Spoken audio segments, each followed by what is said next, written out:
Bismillahirrahmanirrahim.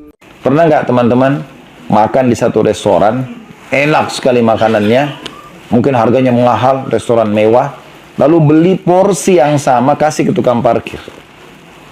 Makanan yang kita suka apa? Kebanyakan kita bersedekah makanan daripada dibuang, kasih aja orang. Ini kata-kata daripada ini ngurangi pahalanya nih. Hah? Nanti malaikat juga tulis ini sedekah daripada. Daripada rusak, daripada tidak dimakan, daripada dibuang percuma, daripada robek, kan gitu.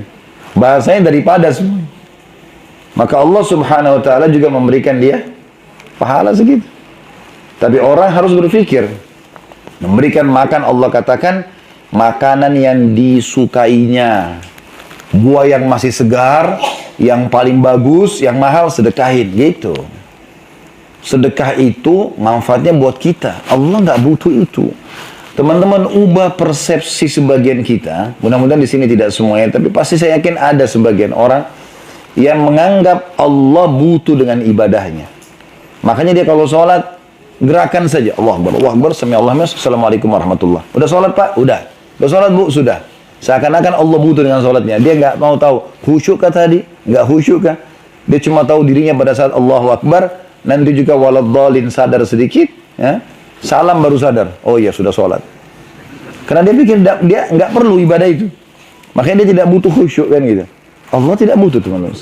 Walaupun kita dari bayi sudah bisa sholat sampai kita meninggal, tidak ada manfaatnya buat Allah. Allah nggak butuh dengan itu. Kata Nabi SAW, Allah berfirman dalam hadis qudsi riwayat Bukhari, wahai hamba-hambaku, semua yang aku perintahkan itu adalah amal-amal untuk kalian sendiri. Yang aku tugaskan kalian kerjakan, aku berikan balasannya kepada kalian. Allah nggak butuh itu. Makanya Allah bilang dalam Al-Quran tentang kurban, yang kita berkurban hewan kurban di Idul Adha, Allah mengatakan, a'udzubillahi minasyaitonirrajim, la yanalullahu luhumuha wala dima'uha walakin yanalu taqwa minkum. Allah nggak pernah butuh dengan daging hewan kurban kalian dan darahnya, tapi Allah menilai ketakwaan kalian. Patuh nggak sih? Jadi kalau teman-teman masih merasa, oh ternyata ini saya lakukan seakan-akan sudah sangat besar yang dia lakukan, dia sudah berikan hal yang besar untuk Allah, keliru. Para sahabat, ya, para orang-orang saleh, salafus saleh dulu tidak begitu mereka. Mereka malah ketakutan. Apa kata Umar radhiyallahu anhu? Kalau seandainya pada hari kiamat, wahai muslimin, semua orang dipanggil masuk surga dari umat Muhammad SAW kecuali satu, saya takut saya satu orang itu. Padahal Umar sudah dapat tiket dari surga. Nabi SAW mengatakan Umar di surga dijamin. Bahkan kata Nabi SAW, Abu Bakar sama Umar pemimpin anak-anak muda di surga dari orang yang terdahulu dan akan datang kecuali para nabi-nabi. Tapi begitu subhanallah mereka ketakutannya. Kita teman-teman kalau bersedekah, kalau tidak ada orang yang datang minta, keluar. Cari sumber sedekah itu. Merasa butuhlah. Jangan merasa teman-teman amal itu akan datang. Jadi kalau Anda tinggal di satu komplek elit, ada security, nggak pernah ada orang miskin masuk seminggu, sebulan. Kita naik mobil, keluar langsung ke kantor, masuk di mall, nggak ada orang miskin. Jadi kita nggak sedekah sama sekali. Padahal kata Nabi SAW, setiap hari Allah turunkan malaikat dua. Yang satu mengatakan, ya Allah, luaskan rezeki orang yang bersedekah. Dan yang satu mengatakan, ya Allah, hancurkan, binasakan orang yang bakhil dan pelit. Kita harus memberikan kepada orang. Sedekah diantaranya memberikan makan kepada orang. Ini selalu saja mau terima hadiahnya tetangga, tapi nggak pernah mau balas tetangga. Kapan lagi tuh ibu sebelah kirim makanan ya? Makanannya kemarin enak, padahal dia kembali piring kosong. Hah? Bagaimana bis? Kapan lagi kamu traktir saya? Bilang sama temannya, dia sendiri nggak pernah traktir. Duduk di restoran makan sama temannya, tunggu-tungguan, siapa lebih dulu ke kasir. Karena bakhil. Saya subhanallah pernah makan dengan beberapa orang di Indonesia, saya depan mata lihat ya. Berlumba-lumba ke kasir tanpa sepengetahuan temannya. Jadi pas yang satu mau bayar, sudah ada, oh sudah dibayar sama bapak itu. Yang satu juga pada saat mau bayar, oh sudah, yang satunya sudah deposit dari kemarin. Dan udah bayar. Jadi booking rumah makan itu sudah dibayar semuanya. Taruh uang 1 juta, 2 juta, pokoknya berapapun, kurangnya tinggal tambah. Jadi orang berlumba-lumba, padahal tadinya itu pura-pura ke kamar mandi, terus mau bayar, tapi sudah dibayar oleh temannya. Saking luar biasa itu. Ya. Memberi makan ini teman-teman adalah amal yang sangat besar. Traktir orang makan, baik itu makanan sembako ya, ataupun yang sudah siap makan. Apalagi sekarang kita di Indonesia lagi ditimpa musibah banjir. Semoga Allah angkat masalah itu. Ya. Kesempatan memberikan makan kepada orang ini.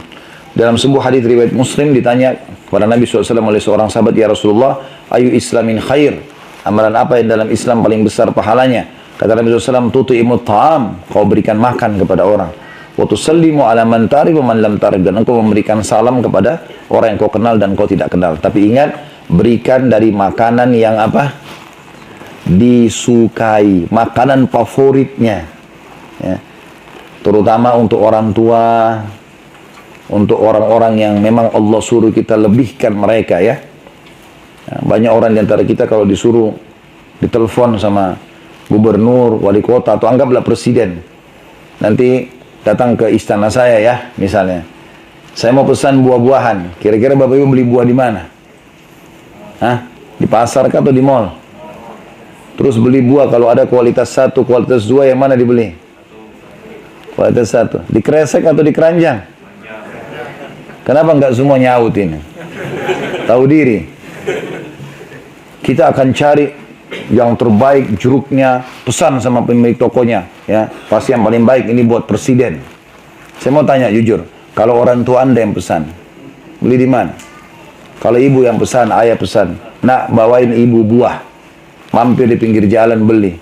Pak, maaf Pak, ada yang busuk sedikit. Apa-apa, buat ibu saya, buat ayah saya. Mana lebih mulia? Memberikan orang tua atau memberikan presiden? Orang tua. Walaupun kita muliakan pemimpin kita, tapi orang tua. Tapi banyak orang subhanallah tidak begitu. Memberi makan ini adalah pahalanya besar. Allah sebutkan ini ciri ahli surga, terutama buat orang tua kita. Ada kejadian nyata di Saudi sini, subhanallah. Dia, teman-teman sekalian, 1 jam lagi divonis di penjara seumur hidup. Dan itu tuduhan palsu. Dia mengambil apalah segala macam tuduhan-tuduhannya oleh orang yang tidak suka sama dia. Dia hartanya banyak mau diambil, mau disita sama orang itu. Dia telepon seorang syekh, yang ini cerita di pengajiannya. Saya lihat cuplikannya, dia mengatakan, tapi saya tidak tahu siapa namanya orang itu, cuma cerita, cuma saya tertarik dengan kisahnya. Dia mengatakan, dia telepon saya, orang itu lalu mengatakan, syekh, saya udah coba membela diri saya, berikan bukti-bukti, tapi semua gagal. Sekarang 1 jam lagi saya akan divonis oleh penjara, di penjara seumur hidup. Divonis oleh pengadilan di penjara seumur hidup. Apa saran Anda? Kata syekhnya, apa ibumu masih hidup? Ada orang tuamu hidup enggak? Dia bilang, sisa ibu saya. Kamu bisa keluar dari pengadilan? Bisa. Rumah ibumu dekat situ enggak? Dia bilang dekat. Satu kota. Kalau salah di Riyadh atau di Jeddah, di sekitar Saudi sini. Terus kata syekhnya, kalau kamu mau dengar saran saya, sekarang kau keluar dari pengadilan, mampir di restoran terbaik, beli makanan yang terbaik, lalu kau pergi ke depan ibumu makan siang sama dia. Kata orang itu, syekh, 1 jam lagi saya divonis penjara seumur hidup, bagaimana sempat nih? Kata syekh, kalau kau mau dengar saran saya silakan. Akhirnya dia ikuti, dia keluar dari pengadilan, dia pergi beli makanan. Ketahuan dari mana? 1/2 jam lagi dia telepon syekhnya, 1/2 jam aja. Dia telepon, dia bilang, syekh, alhamdulillah ada berita gembira. Saya ditelepon oleh pengadilan, tiba-tiba sekarang ternyata orang yang mau menipu saya itu terbongkar, ada orang lain yang membongkar kedoknya, dan dia sekarang yang dibalik tervonis gitu. Dan semua hak saya dikembalikan. Kata syekhnya, kira-kira menurut kau apa sebabnya? Dia bilang, demi Allah syekh, semenjak saya duduk di sini taruh makanan buat ibu saya tidak ceritakan masalah saya, tapi ibu saya saking senangnya, dia mengatakan, nak, semoga urusanmu selesai, semoga kau tidak hadapi masalah-masalah. Dan saya yakin gara-gara itu. Berapa banyak orang yang lalaikan itu kesempatan. Makanan di sini dianjurkan diberikan kepada orang miskin juga, anak yatim, dan orang-orang yang ditawan, tawanan perang, ya. Ini saya sarankan Bapak Ibu jadikan sebagai program rutin. Jadi misalnya pegang berapa rumah anak yatim, 1 rumah anak yatim oke lah. Misalnya tanyain dari sekian kebutuhannya mereka, bisa ada 200 anak yatim. Apa yang dibutuhin di sini? Beras, baik. Berapa kilo beras kira-kira? Beras yang paling bagus di sini kayaknya ada pedagang beras ya. Mana Ustaz Pak Abu Bakar? Berapa beras paling bagus? 20 kilo. Harganya di Indonesia 12.000. Biasanya 1 karung 20 kilo ya. Anggaplah 20.000 1 kilo. Berarti kan cuma 400.000 kalau 20 kilo ya. Itu Kasih ke rumah anak yatim. Biarkan mereka makan. Itu pahalanya besar, gitu kan. Tapi rutin setiap bulan misalnya. Jadi kalau Bapak Ibu mau investasi terbaik, maka bukan di Tamrin dan di Sudirman di Jakarta, tapi justru di gang-gangnya Jakarta itu banyak orang-orang miskin. Pegang mereka, biayai hidupnya, biayai sekolah anaknya, masukkan tahfidz Quran pesantren, itu luar biasa. Lalu syaratnya supaya memberi makannya dapat pahala, perhatikan Allah bilang di ayat 9-nya. Syarat supaya makanan yang kita berikan dapat pahala. Innama nut'imukum liwajhillahi la nuridu minkum jazaa'an wala syukura. Sesungguhnya kami memberi makanan kepadamu hanyalah untuk mengharapkan keridhaan Allah. Kami tidak menghendaki balasan dari kamu dan tidak pula ucapan terima kasih. Kadang-kadang ada orang begitu. Begitu dia kasih orang uang, orang itu pergi. Tidak tahu terima kasih. Loh, ini mau dipuji oleh manusia atau karena Allah?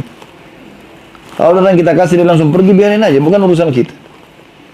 Abdullah bin Mubarak rahimahullah, salah satu ulama tabi'in, teman-teman, dia pernah kumpulkan bungkusan-bungkusan sedekahnya, lalu ada orang datang, orang-orang miskin datang banyak, dibagi sama dia. Begitu pergi dia senyum lebar. Orang-orang muridnya di sebelahnya tanya, kenapa Anda senyum? Harta Anda habis dibagi-bagikan kepada orang. Dia bilang, lihatlah orang-orang ini. Mereka sedang membawa amal-amalku ketimbangan amal hari kiamat tanpa upah. Secara zahir, seakan-akan mereka dapat manfaat duniawi. Tapi secara ukhrawi, akhirat, sebenarnya kita yang dapat manfaat. Karena nilainya itu akan kita dapat di timbangan amal kita hari kiamat. Jadi jangan pernah merasa, kalau kita sedekah berarti kita sudah memberikan kepada dia. Tidak, kita bersyukur. Abdullah bin Umar, Abdullah bin Abbas, pada orang Juma'in itu kalau kedatangan, kalau setiap hari orang miskin datang ke rumahnya, dikasih sama dia. Pada saat mereka tidak datang, mereka keluar cari, mana tuh orang miskin yang biasa minta tuh. Didatangin. Sebagian orang tidak datang hari ini, syukur nggak datang. Biasanya tiap hari itu. Ada orang datang, ini tiap hari datang minta nih. Gak aja tiap hari minta, kenapa? Betul, itu kan peluang. Allah gerakkan dia datang minta kepada kita, tidak masalah. Kecuali dia gunakan untuk kemaksiatan.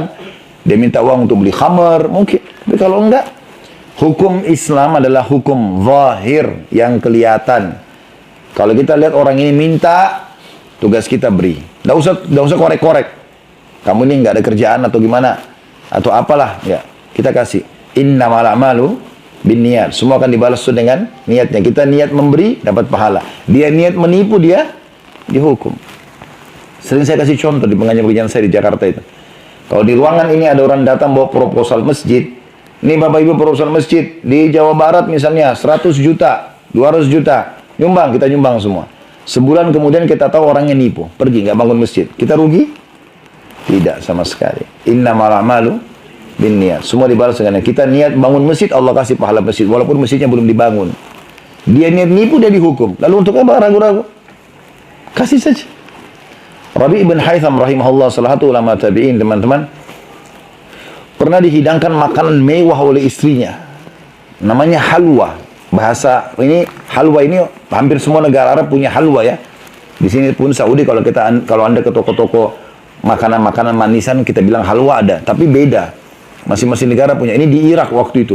Halwa ini zaman itu diistilahkan dengan adonan gandum yang dibuat lama sekali, diaduk pakai tangan, terus dicampur dengan segala macam kacang-kacang, madu. Pokoknya makanan mewah. Itu mahal biayanya, dibuatnya lama. Dan itu dimakan oleh raja-raja saja. Maka satu waktu pernah istrinya Rabi' ibn Haytham rahimahullah itu buat makanan halwa ini buat dia gitu. Anaknya keluar dari dalam dapur lalu berkata, wahai ayahku, ibuku buatkan halwa nih.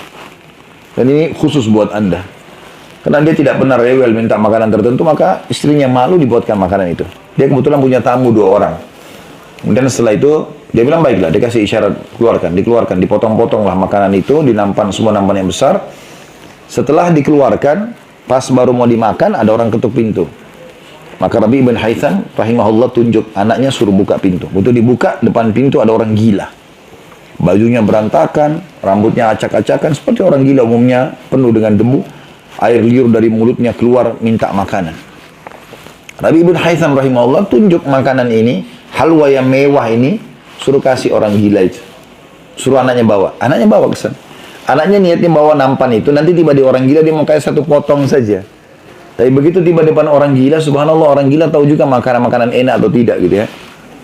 Itu dia lihat, diambil satu piring semua, dimakan sampai habis oleh orang gila ini. Yang lebih unik lagi, setelah dia makan, dilempar piringnya, pergi, nggak terima kasih.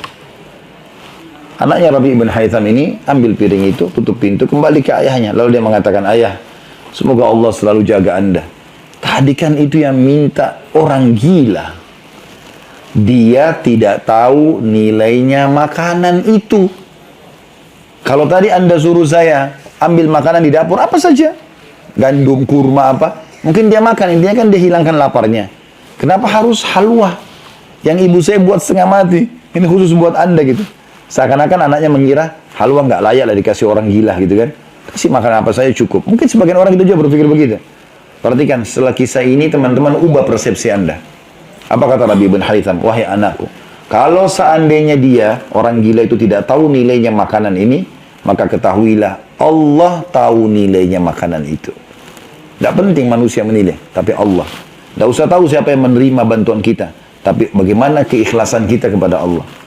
Lalu dia membacakan firman Allah, lan tanalul birra hatta tunfiqu mimma tuhibbun. Kalian tidak akan mendapatkan maksimal kebaikan, pahala kebaikan sampai kalian menginfakkan apa yang paling kalian cintai.